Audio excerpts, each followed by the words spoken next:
Hello, everybody, and thanks for joining us today. I'm Jeff Steck from Tylerica Marketing Systems in Austin, Texas. And joining me today on the podcast are Ian Cantle from Outsource Marketing in Toronto, Canada, Paul Barthel from Changescape Web in St. Charles, Missouri, and Ken Tucker also from Changescape Web. Welcome, guys. Hey, So today's Howdy. topic is social media for businesses, and we're going to talk about the good, the bad, and the ugly. Gotta love a good Clint Eastwood movie line, right? Today's format will be a roundtable with one of the hosts taking the lead for a question and the rest of us chiming in as we see fit. So try and keep it down to a dull roar, guys. So, Alrighty. Ken, let's start with you. Many business owners may be skeptical about using social media in their businesses for whatever reason. What do you tell them if you're making the case for using social media in their business? okay, so we talk a lot about omni-channel marketing in this podcast, and social media is certainly critical to that. And before I get started, really talking about, why businesses should be using social media, I want to point out that, some businesses are going to get a lot more traction out of social media than others. And when we talk about social media, I mean, we're talking about Facebook, Instagram, LinkedIn, X, platforms like that typically that are going to work for most businesses. Lifestyle businesses are going to perform the best on Facebook and Instagram typically. So if you're a restaurant or a boutique or a salon, anything related to personal fitness or wellness, those businesses typically are going to get a lot more interaction and engagement. And also, if you're the type of business that has a lot more frequent customer interactions, whether they come to your store or buy online, you're typically going to get a better performance from social media. So what does that mean for like brick and mortar businesses are great, right? Potentially. For service area businesses, it can be a big difference there. But social media still is a really important ingredient into the mix of the overall omni-channel strategy. It increases your visibility. If you have to work at this, but the challenge is, for most businesses, they don't know what to post. And you really have to think about this. I always talk about social media as being packaged, at three different layers. Layer one is just that basic blocking and tackling level. You've got to post twice a day, or you're not going to have visibility on your platforms that are important to you. It's just the reality. The algorithms of the platforms, Facebook, Instagram, LinkedIn, whatever, they want to see that you're posting quality content on a regular basis. So that basic blocking and tackling level is important if you're going to use social media as a core part of your strategy. It helps to reinforce your brand. Level two is really where you have the opportunity to take that next level. And that is, brand building and customer engagement. When you post behind the scenes images, videos, stories about the business or about the founders or the causes or the communities that you work with and support, people love that. And that's usually something that's best done by the business from people within the business, or at least feeding that to their social media marketing company so that they can package that and use that and produce the final social media posts that are there. When you get to that second level where you're talking about the business, the behind the scenes, the key employees, all of those things, you're all actually able to start to get the differentiation. We believe it's really important to post, if you're going to be working on an SEO strategy, you should be posting links back to those blog posts in a 12-month schedule to keep driving traffic back to that blog post over the period of a year. So that's really important. That actually increases the visibility and it helps with some SEO because it's sending social signals that, there's content that people are finding on these social platforms and sending traffic to your website. So that can be a really big deal. Obviously, it's going to give you a lot better insight into what people find interesting, and so looking at the data and the analytics behind what posts get the most likes or engagement or shares or followers, all very, very important. The other thing is, a lot of people think you need to build these big, massive numbers on your social media platforms. While there's some vanity truth to that, it makes you feel good. The reality is you really want to keep and build your followers to the people who are most actively excited about your business. The reality is, if you post video, you're likely to have that seen by maybe 12 to 16% of people who like and follow your page or your profile. With images, it's slightly less. With just pure text, it's slightly less. And then if you link out to content on another website that's not on that social media platform, then that can drop. Now, those are from Facebook, but I suspect that they're still fairly valid even for a platform like LinkedIn. But if you're going to do LinkedIn and you're writing blog posts, LinkedIn has a feature where you can actually post articles, and a lot of people don't take advantage of that. And there's no duplicate content penalties or anything like that. I think it's a good practice to take that blog post and post it as an article on LinkedIn if LinkedIn is, the right social media platform for your business. If you're truly B2B, then LinkedIn merits a lot of consideration, business to business. If you're business to consumer, then I think you're looking more at Facebook, Instagram, possibly X, depending on the nature of your business. The other thing is, when you do build a following, or you build up your followers, you can actually use advertising on that platform to advertise only to those people who are your followers. They're the ones who are going to be your champions, your advocates. They're more likely to share. They're more likely to take advantage of an offer or promotion or a new product launch that maybe you're doing. And so getting that out to them, in a targeted advertising way, it's going to reduce your advertising budget because you're not trying to reach, a gazillion people. You're really trying to reach a targeted set of people that are already actively invested in your business. And so that can be a great strategy. Looking at seeing what your competitors are doing, inevitably you go to a conference, of businesses that are in the same niche or industry that you're in, and somebody's killing it on social media. Well, there are a lot of reasons why maybe that's happening and why that's not necessarily, probably not transferable to your business. They're very comfortable getting on camera. They already have a bunch of people who who are social media savvy people who have already started to like and follow their page. Maybe in some places, a social media platform is really the community way to communicate. So if you're in a smaller town, you might get better traction in that smaller town by, posting on social media than not, because that's really the channel that people use to find out what's going on in the community. And repurposing content, you can take blogs or your lead magnets like an ebook or a webinar, videos that you create. You can repurpose those and repost even your reviews, and repurpose those to post on social media with fresh new content. There are a lot of tools that give you powers to do repurposing, and it's an underutilized strategy.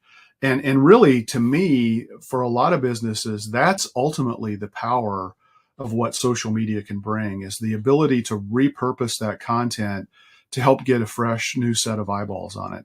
Just because you post a blog post on your website, or you post a video on YouTube, or even your Facebook page, doesn't mean that people are going to see it. So repurposing content is an intentional remarketing strategy where you're taking that content and you're marketing it again, so that people have a chance to see it. If somebody writes a review for you on Google, great. If somebody does a Google search and they find your Google business profile and they read that review, great.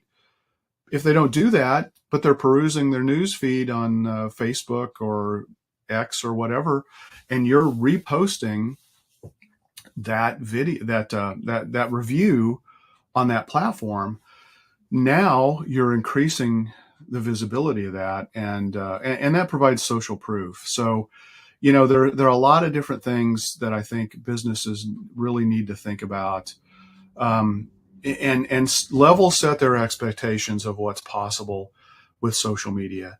The last thing I'll say is I am stunned at how few businesses actually use social media to let people know that there's an offer going on. They also don't do that on their Google business profiles, which you could do through a Google post. People might run ads on Google, pay-per-click ads. They might run ads, on platforms like Groupon, and they're running promotions, and yet they don't do the same promotion and communicate it to the people who are on Facebook. That just constantly amazes me that people don't take advantage of a social offer strategy.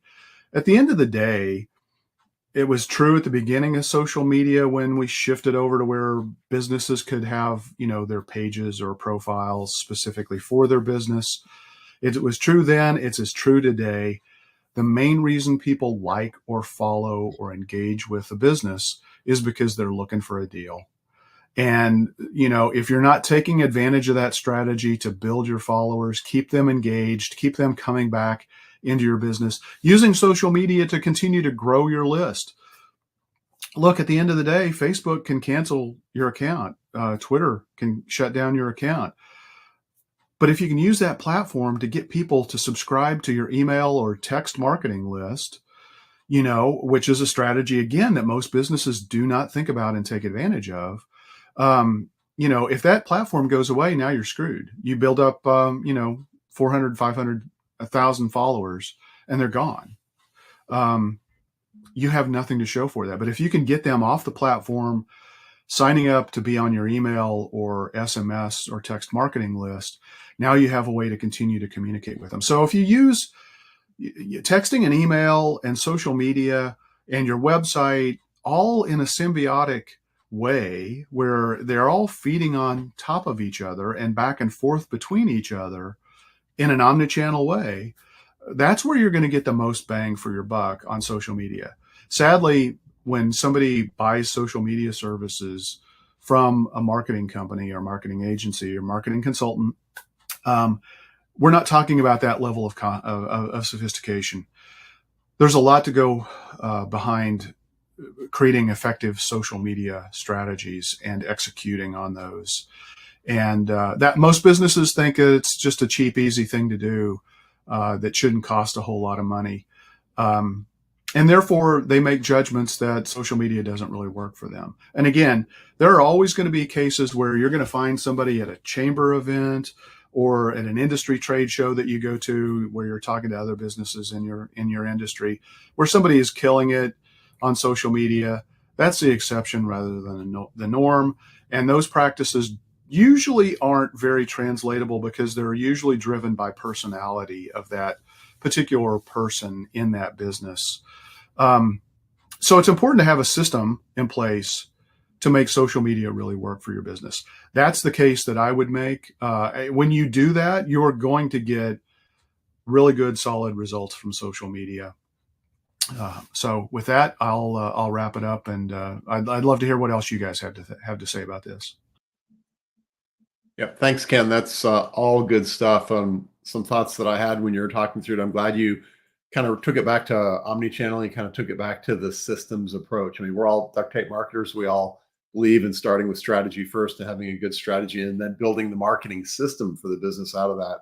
And yeah, I tell business owners that, of course, it's always dependent on your ideal clients. If your ideal clients are on social media, and the case is probably that they are, it may not be every social media. You got to find the right ones for your target audience, but it's another way to reach them. It's a great touch point. And it's a way to connect. And like you said, it's a way to kind of set yourself apart from other businesses who are all saying the same thing because they can't say what you're saying about you and your business, that authentic voice. So yeah, the building it in as part of the marketing system, the taking advantage of the other opportunities to reach people, and like you said, it's maybe a free platform, but it's not free in terms of the effort and the thought required to do it effectively. But if you do that, it can have a lot of positive returns. So, Ian, Paul, what do you want to add to that? One thing that popped out right at the end, Ken, when you said, when you go to a conference or you're at a meeting and somebody says, "I'm killing it," my caution to anybody that hears that is ask for like quantification, and specifically quantification related to sales. Oh yeah, it's helped boost your sales. Like, tell me more about that, because if people are sharing their amazing results, I'm sure they'll share a little bit more about it with you. But I'd say, I was going to say 9 times out of 10, my record is totally imperfect. It's 10 out of 10 right now. In that whenever somebody says that, if you do a little bit of digging, this is from my experience alone, nobody actually gets sales, or the sales are not the metric that they're actually tracking against. It's entirely vanity focused, meaning lots of followers, some engagement, whatever. It's, that's not to say there aren't people making money through social media. I want to make that clear. But for most small businesses, and specifically local businesses, I have never met one who their chief strategy is social media marketing. I have, and but they're very, very few and far between. And like I said, it's almost always personality driven.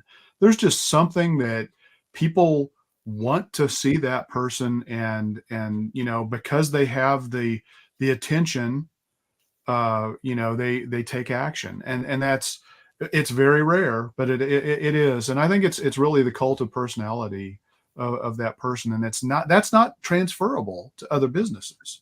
Right. That's the key.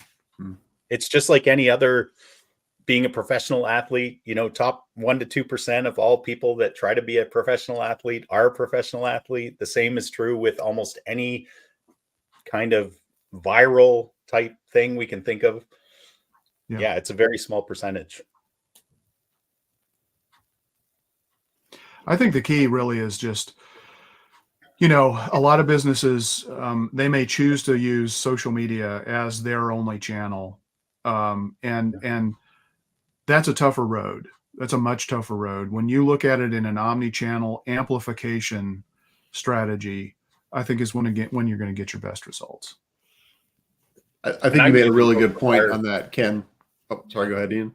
I was just going to say, I would even go so far as to say it's not just a tougher road, it's almost an impossible road, because the machinations, the algorithms, the way the systems are set up now in social media, they are not to help a business win unless you're paying, and even then your odds are really stacked against you. Yeah, and I'm not really talking about any paid social media strategies at this point in time, other than doing paid ads only to your followers. I think is an interesting dimension that a lot of people don't take advantage of, because they think when they're advertising on social media, it's like, oh, this is such a great way to reach all these people. There are billions of people on social media. Man, I can get in front of everybody I've always wanted to get in front of. Well, yeah, you can. It's going to cost you a lot of money, and you're going to get a lot of crap leads. or retargeting, right, to visitors to your website. You can do that as well, which is low hanging fruit. Yeah. Ken, I wanted to, before we go on to the next question, and actually Paul still needs to chime in if he wants to, but I want to go back to something that you said about the social media platform could go away. And it's not just the platform owner deciding that they don't like you anymore, banning you, but it's things shift generationally, right? They shift over time. I mean, does anyone remember the predecessor to Facebook, right? It was what? MySpace? MySpace, thank you. I mean, everyone that went all in on MySpace is kind of like dead in the water now. They didn't shift and make that shift. So the importance of being in multiple channels and tying them together and using them to drive traffic back and forth, I think is very important. Before I jump into the next question, Paul, you want to add anything, or are we good? Yeah, the only thing I can mention is that so many small business owners are reluctant to have an offer, and chances are the people on social media, that's what they're looking for.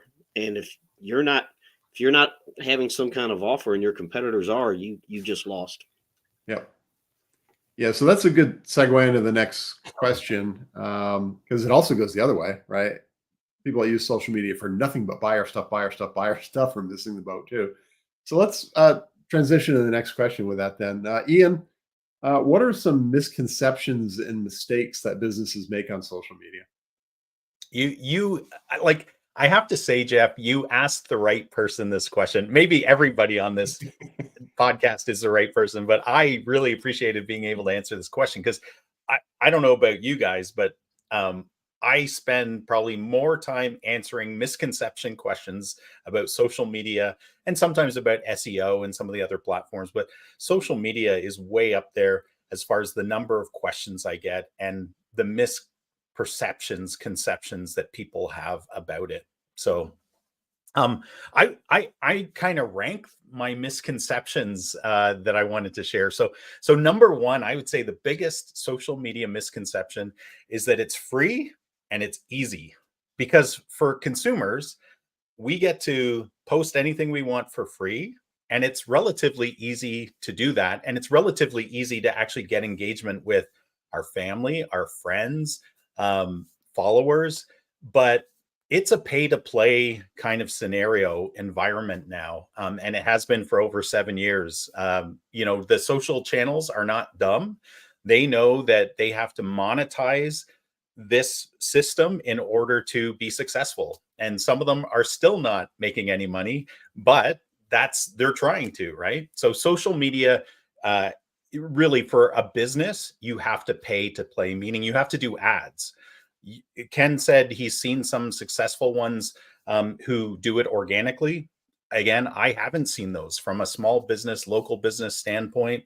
I would love to see some good examples of that because I want there to be hope for that.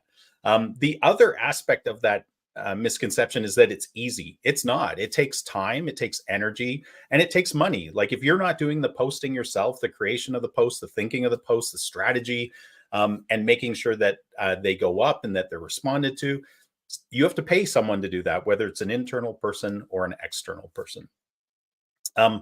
The second big misconception I would say is that, and Ken broached this, is that social media can be a standalone strategy. Again, I've never seen that work for a local small business.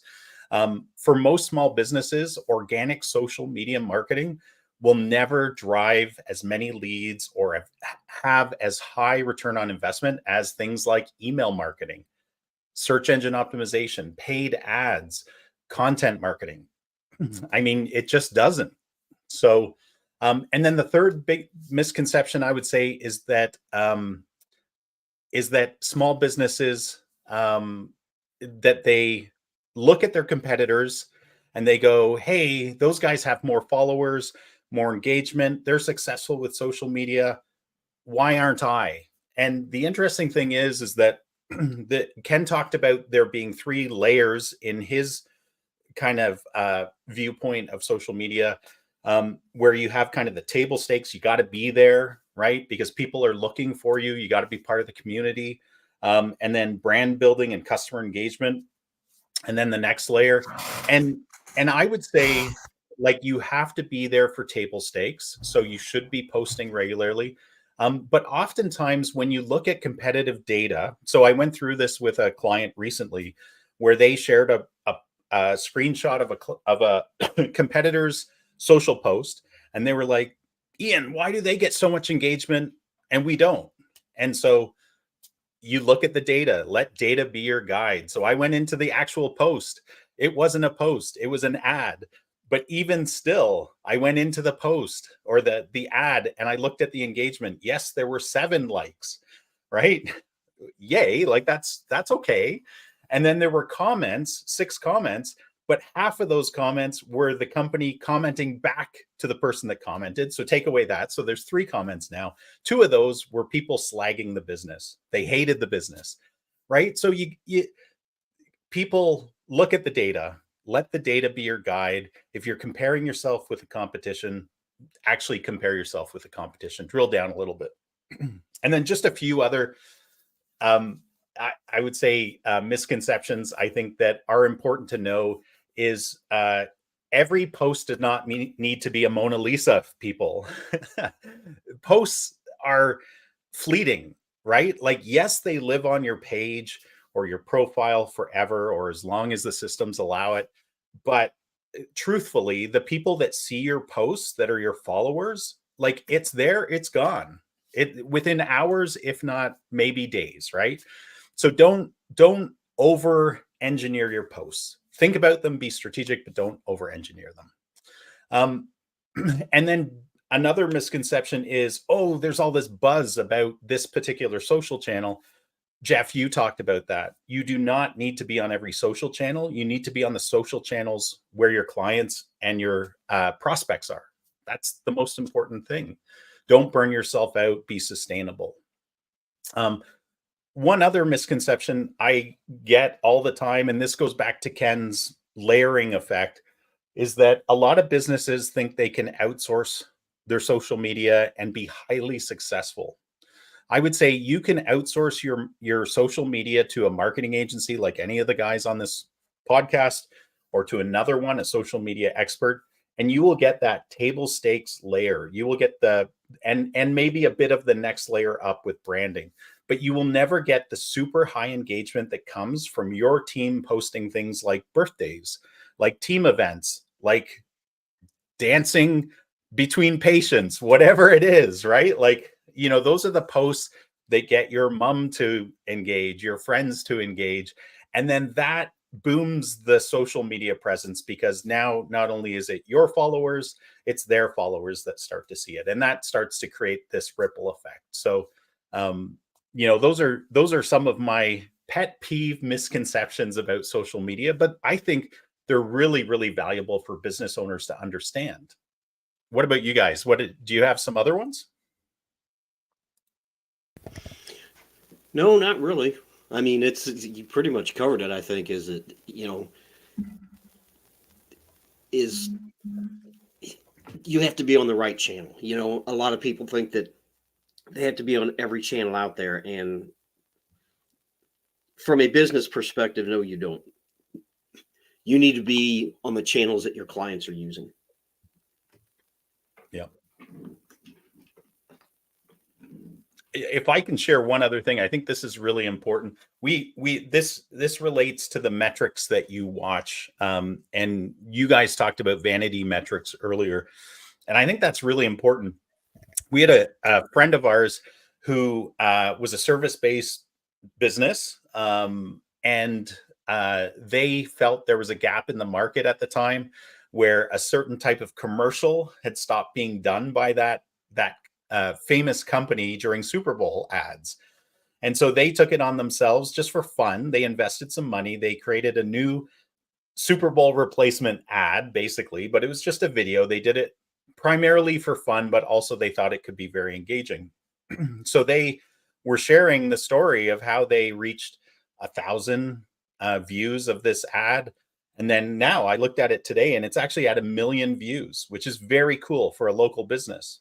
But the thing is after the meeting where this was shared, I asked this friend, well, how many sales or even inquiries have you ever gotten from this ad that you can attribute to this ad? And they said, oh, none. And so I would say from an ROI standpoint, a return on investment, that's horrible. They invested money in this, and although they got some value from the vanity part of it that really puffed them up and made them feel good as a business, truthfully, it didn't help them in any way in their business. So I think that's really important too, that people kind of focus on, I want to go viral, or I want this, or I want more engagement, but not all engagement is good. Yeah, Ian, you hit on a couple things that I wanted to jump in on. When you talked about outsourcing social media kind of being the entry level and table stakes, absolutely true. And I think the big reason why is because social media is about engagement, and you cannot engage authentically with your target audience if somebody is just outsourcing, the bare minimum. Sure, you want volume, you want ongoing, content going out on social media, and some of that can be generated from other sources, as Ken talked about earlier. But you still got to maintain the engagement, which means responding to comments in a good way, not a bad way. I think it's one of the mistakes business owners make. Somebody, disses them a little bit on social media and they want to jump back and respond and tell them why they're wrong. That's probably a failing strategy. Yeah. But it's got to be authentic. It's got to be engaging, and you just can't do that if you're not paying attention to it and looking at it. And then the other thing that's related, I think we hit on earlier too a little bit, is the notion of being too, salesy. Everything can't be an offer. I'm not going to buy, no matter how much I love, XYZ brand pizza. I'm not going to buy pizza every day. So if every day it's like, come buy our pizza, then that's a fail. And the best way I can put this, is imagine you're at a cocktail party, right? You're going to talk to somebody. You're going to get to know them. You're going to hear about what they want to say. You're going to ask them questions. You're going to tell them things. It's not just, hi, I'm Jeff. You want to buy my stuff? Right. That's the best analogy. You've got to have a good mix of just what's going on, setting your authority in the business, what's going on, setting you apart, the differentiation, the pull back the curtain. I think Ken used that term. The, show the behind the scenes, the personality of the company and what makes them different. And I think that all wraps up into the, if you're not doing those things for your social media and business, you're kind of missing the boat a little bit. People forget the social part in the media part, like so often. Like they get stuck in the headspace of this is a marketing thing, but people are on social media to connect, to interact, whether it's with friends, colleagues, brands, right? Like you gotta not forget the people aspect of this, or you're gonna lose for sure. Right. Good point. Ken, Paul? No, I'm good. Yeah. I think pretty much covered it. I laid out All right. all everybody's pet peeves there. Yeah. Ian's got the Wikipedia page for I do. In fact, I should do a blog post on this. So we've covered the good. We've covered some of the bad in terms of misconceptions and mistakes. Let's go to the ugly. So Paul, this one's yours. What's the dark side of social media, and how can businesses avoid it? The dark side, everything. Dum, dum, dum. No, I'm joking actually, but no, this is probably a good question for me because I look at social media as a necessary evil. You have to be there as a business because your clients or your potential clients are going to be there, and that might be the first time they ever notice or interact with your business in any way. But there are some issues with it, and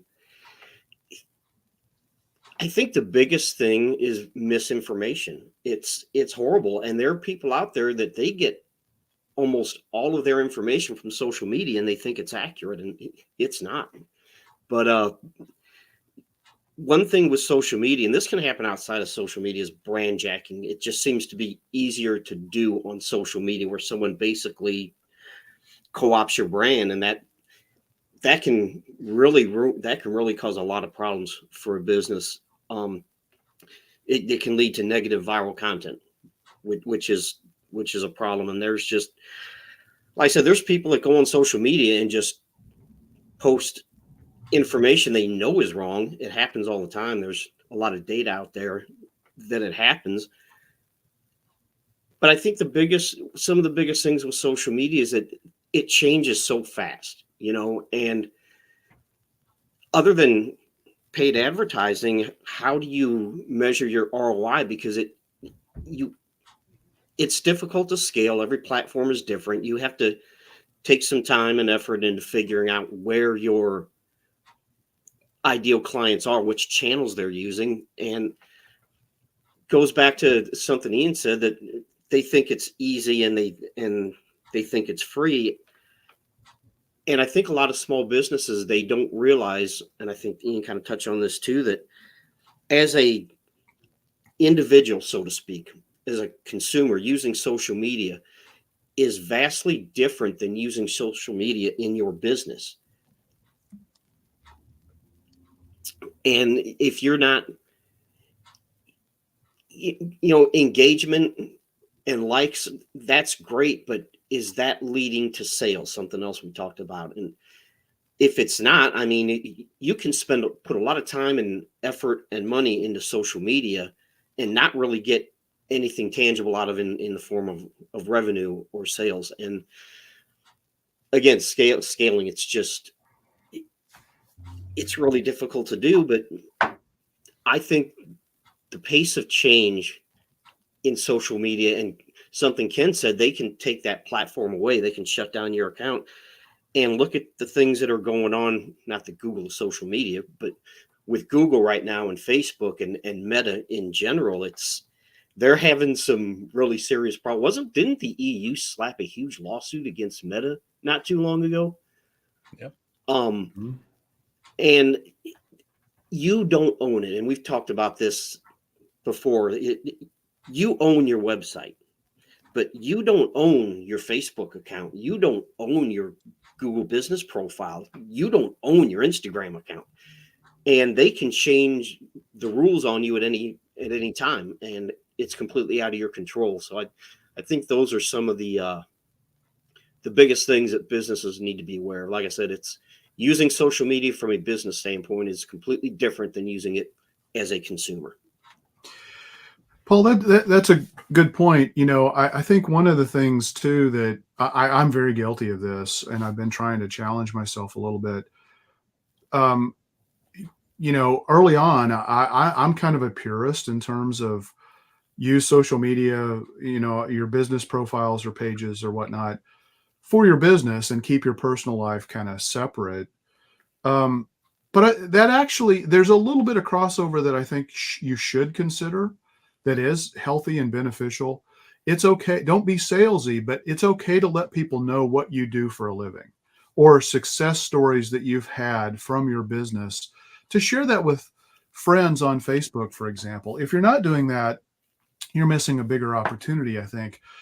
Don't overwhelm people with it. That shouldn't be every post that you're doing on on the personal side, but periodically saying, hey, you know what, we have a blast doing this service for our clients. I just wanted to share that this is something I love to do personally. And if you know anybody, who'd be interested, have them DM me, and that's fine. Doing that occasionally, I think is good. There are certain businesses where the business really is the person, right? I mean, realtors, in some cases, attorneys or folks like that. They need to be respectful of their personal profiles and not bombard people with, hey, I've just got this new listing. Hey, I've just got this new listing. Hey, I've just got this new listing. People don't care about that. I mean, that'll drive people away faster than you can blink an eye. But if you mix it in with other things that you're doing, like here's what, I just contributed to this build in, Habitat for Humanity, where you're sharing something where you're giving something back to the community or helping the community. If you mix it up, you're okay. But for a long time, I had this hardline position, it's like you need to, it either needs to be business and on the business accounts, or it needs to be personal. I think there's a little opportunity for crossover, but you got to be really careful with it. Otherwise, you're getting ugly. Yeah, I think that's the key. Really think when you post if it's starting to stray off topic from your business, especially if it is going into anything controversial. Now, if you're doing, firearms training, of course you're going to talk about Second Amendment rights and things. But if you're a pizza shop, should you really be putting strong opinions out about things that are not related to your business? It's maybe. I mean, if you want to be a pizza shop for a very narrow segment, maybe. But typically.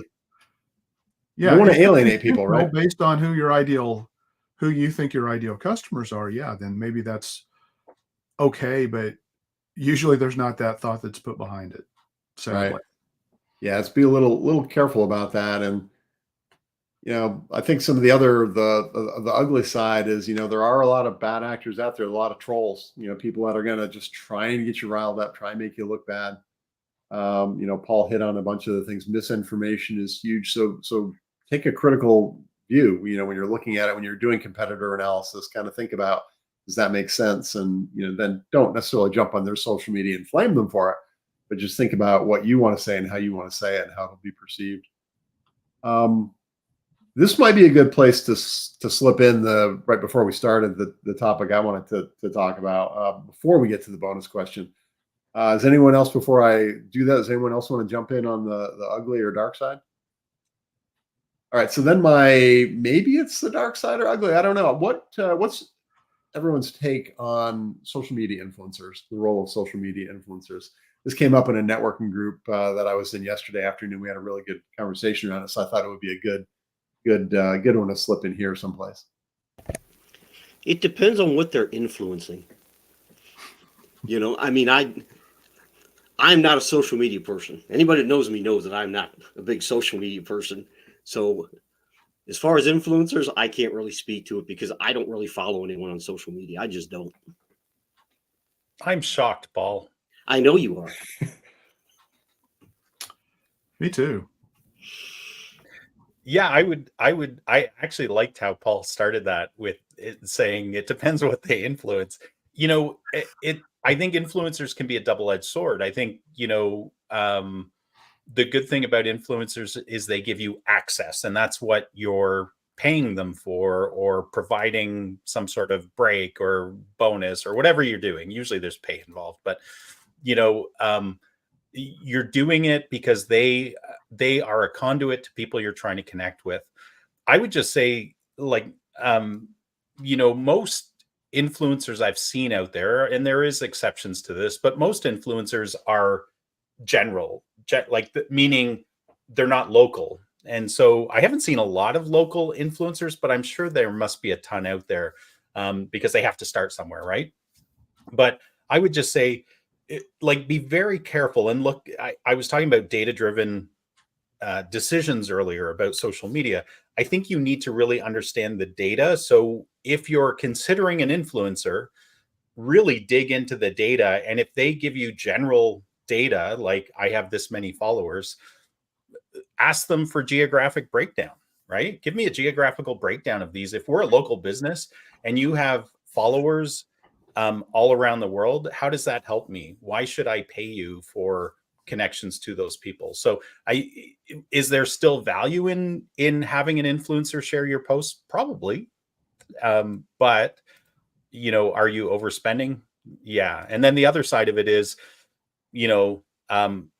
influencers have this tendency to be I don't know what the right term is. There is, you guys probably know the term better than me, but basically, like, influencers can quickly become non-influencers pretty quick if they do something stupid, right? We hear about it on the news all the time.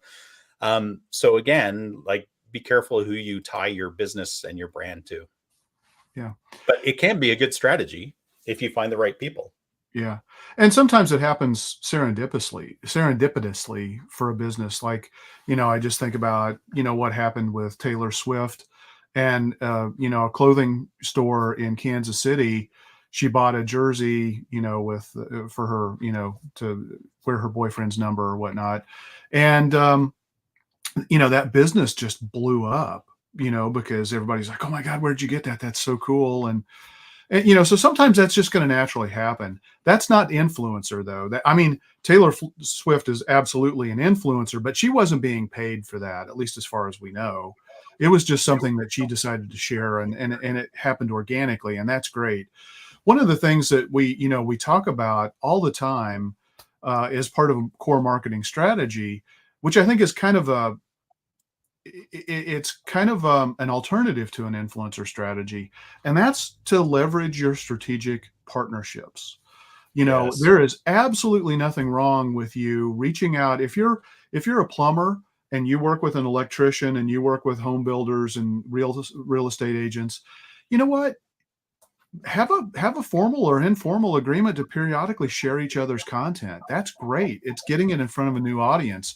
We would encourage you to do that, in a non-social media way, by passing referrals and whatnot. Well, this is kind of the social media equivalent of kind of giving a little bit of a light referral, because if they share your content, that's actually kind of a thumbs up to say, hey, this is a great business, somebody you ought to consider doing business with, even though you may not, it's not a direct referral to a specific individual, it is to their followers. And so I think that's typically a better strategy for small businesses, unless you're really on the e-commerce side of things. And then I think influencers is certainly something that you should research and consider doing, and stepping into it, very, with eyes wide open about what it can and might mean for your business. But that's what I would recommend. There are people who are just natural influencers because they just tend to share content, but they're not paid to do so. And so, to me, when we talk about influencers, there's usually that paid intention and that paid requirement to be able to do it. There are plenty of people who will serve as influencers, but you don't have to pay them. Just work out some strategic partnerships with the right people. Hey, Ken, Yeah, I just want to echo that, because I see this done really effectively, and it's not done effectively by all business referral networks, but the BNI group I'm a part of, and maybe it's because we talk about it a lot, but and encourage each other to watch for these types of posts, because you can then refer people. I see those kind of micro influencer type opportunities where it's strategic partners that are trying to help each other grow their businesses.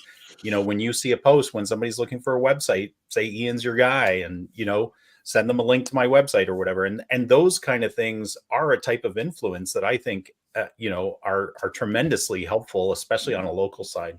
Yeah, there are all kinds of, groups that are out there on, Facebook, especially, where, there are, one locally here is I Know a Guy, and people, will jump in there and, share who they think is a great resource. But it's a community. It's not a paid, hey, I'm sharing this person, I expect to get paid this amount of money or do this. It's helping build a community and share valuable information within your community. So, The other thing is, define an influencer. Because when I said I don't follow people on social media, Mike Cooch, I would consider him an influencer in the sense that he has great content and he knows what he's talking about. I don't follow him in the traditional sense, but I do consume his content, so to speak. I'm subscribed to his YouTube channel.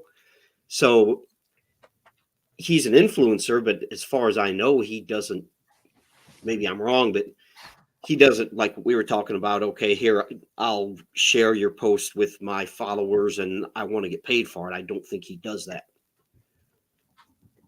I'm sure he probably operates on affiliate links, but which is a form of payment, but not paid specifically in an influencer plan potentially. So, yeah, and we haven't really talked about YouTube. I do think that there's a social element, obviously, to YouTube. It's not a pure social network per se, but it's something that we should come back and. Uh-oh. I think we might have lost Ken. He was going to say we should come back and explore YouTube on another podcast. Yeah, I was going to say, I think that would be a good topic. My take on influencers is, and Ken made the point, is the micro influencers or the local level. Yeah. I think there's all levels. And when you get to the very top levels, it's maybe not a great thing, but finding those micro influencers, the ones who can help your business locally, and it's really just another form of strategic partnering or networking, can be really good. And you can almost make the distinction, to your point, Paul, what's the definition of an influencer? There's a difference between authority or authoritative voice and an influencer. I tend to think of influencer, maybe it's some head trash, but with a little more of a negative connotation now. It is the pay to play. And I did a consult with a very small organic skincare product line company that was selling online, doing about 6 figures. And they happened to get a mention in an influencer's blog, and their business just blew up. It doubled that year. and that was several years ago. And now we're looking at more ways to get influencers to mention them. And all of a sudden, it's well, yeah, if you want to pay enough, they will. It's become a very transactional thing. And I think when you're at that level, the influencers that are expecting money in return for influence as opposed to just helping them provide content, they're going to make their money off their advertising or whatever other ways, maybe the break point. I don't know. It's just something to be aware of and watch out for. We've got about 5 minutes left. We want to jump to the bonus question. Sure. And I'll just open this up for a free for all. The bonus question is: what are some key strategies for businesses wanting to get into or expand their social media use? Go ahead. I'll start. I mean, I think it's really important to have, like I mentioned in my answer, I really look at a 3-tier strategy for social media. Basic blocking and tackling. Some of that can be outsourced. You can get some really great content. You can use it to drive traffic back to your website, for blog posts, content repurposing, things like that. Level 2, you got to be doing the behind the scenes, the personality of the business, the individuals who make up the business, the reason the business got started, what you care about, what your passion is, how you leverage the community. And then the third thing is just, it's really, and it can be a little awkward, but it's really that growth strategy. How do I get more people to like or follow my business? And specific types of posts that are designed to do that, to get it higher levels of engagement, asking questions or polls or sharing quotes, or even doing boosted posts occasionally to increase eyeballs, and then inviting those people who like the post to like your page or follow your business. That's kind of a three-tiered strategy before you even get into paid advertising. And I think, the engine that drives all of it is, in my mind, it's repurposing content. That's the critical ingredient that needs to be there. Is if you don't have content coming from other sources to repurpose and leverage and build the power from social media, I think most businesses are going to struggle. And that's not something, the business can't just say, here, go do my social media and be hands off and expect that they're going to get fantastic results. Unless you're like an e-commerce business or something like that, where the business is kind of already sort of running on autopilot anyway, just based on the fact that people can go and buy stuff online. Maybe that's a little bit different animal. That's not typically the customers we work with. We work with people who are either brick and mortar or service area businesses. And it's tough to just hand it off and be completely hands off. Jeff, I think you even mentioned, how can an outsourced company truly provide that authentic engagement when people are, giving you, they're sharing information.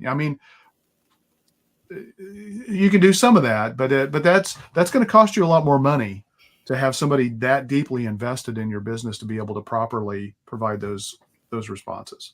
Yeah. The one thing I would say about that is I think there's an evolution or a journey that a lot of businesses go on. And I think actually outsourcing, because this is why we include it in most of our programs that we do for clients, is because they're not doing it now. They're not consistently even doing the base amount of social media marketing, content marketing on social media that they should be doing. And so we included it as part of almost all of our programs, because we see it as a step in the journey to being where you need to be on social. And if we continue to equip, guide, and train them in more of the authentic type posting and engagement, that we can get them where they need to be. But sometimes that road is years. So I would never suggest don't outsource it if you're not doing it now, or you're doing it inconsistently, because we see this all the time when we do social media audits. Especially during COVID, there was this sudden boom of social media from every business in the world because they had tons of time and they were stuck at home, right? And then all of a sudden they came back to work and their social media posting entirely dropped off. But we see that all the time where, you know, even before COVID, we would do audits. We would see businesses do these bursts of social media because they suddenly go, I need to be on social media. So they put some energy, time, and effort into it and money. And then they're like, I'm not getting the results. So they stop doing it. Right. It's a sustainable activity that they need to engage in or pay someone to engage in, at least to get that blocking and tackling that you talked about, Ken. Yeah. I mean, the reality is, you know, most people they may very well check you out on social media before they ever pick up the phone and call or fill out that form on your website. They want to see what the business is doing. If they see no posts from the business for the last 6 months to a year, they may assume that the business is no longer around, or they don't care. They don't want to share their personality. And, you know, we live in a world where I think more and more people are wanting to do business with people that they kind of get and they kind of like, you know, and social media is such a critical element to that. It's the equivalent of if you have no Google reviews, you know, you're creating a vacuum where people are going to make their own assumptions about your business, and that chances are it's not going to be the assumption that you would want to have them make about your business, because it's usually almost always going to be negative. Nobody cares enough to go write a review, you know, about this business. Is just as bad as having bad reviews, I think, in a lot of ways. And at the same time, if a business is doing zero posting on social media, it just speaks volumes about your business. And not just as a consumer of that service or product, but also if you're looking for work, or you're a business trying to hire the best people you can possibly find.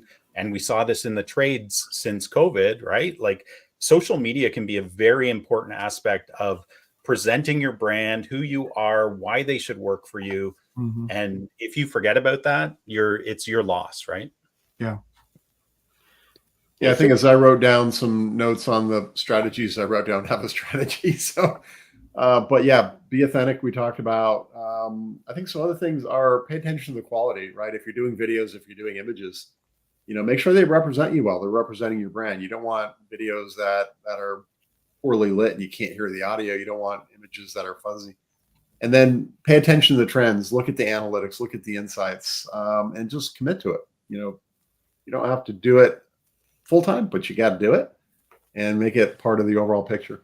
Paul, you wanted to jump in? The only thing I'd say is, you know, and you just mentioned is, you know, staying up to date on social media trends. You could make a career out of that. I mean, because it just changes so fast. I mean, every day there's another platform out there. I mean, not quite every day, but, you know, it just takes a lot of effort. And like everyone said, you have to commit to it, and you can outsource it to a certain point. But yeah, it's just, I guess you have to figure out a way that social media isn't the time suck that it just naturally turns into, because it does. I think it's do it right and then use it as a key differentiator and competitive advantage. At the end of the day, social media has become an echo chamber, you know, and if you're not doing things intentionally to break out of that echo chamber and get seen by a broader group of people, that echo chamber can be very powerful for you. Absolutely, no doubt. But I think a lot of people think it's the free and cheap and easy way to reach everybody on the planet without having to pay Google ads or without having to pay for a search engine optimization strategy so that people can find their website. That's just a dead wrong assumption. Mm-hmm. And businesses that think that way, you know, good luck, because you're going to need it. So unless anyone wants to add anything else, I think this is a good place to wrap up. Yeah, I think so. Good topic. Okay, then. Guys. Well, I'd like to say thanks to each of our marketing experts here for sharing their insights. Thank you to our audience for joining us today. We hope you found the topic valuable. If so, please share the link to it with your friends and colleagues that could benefit from it. Let us help grow our podcast. And also be sure to follow us or subscribe to the podcast on any of the major podcast platforms. Until next week, keep calm and market on.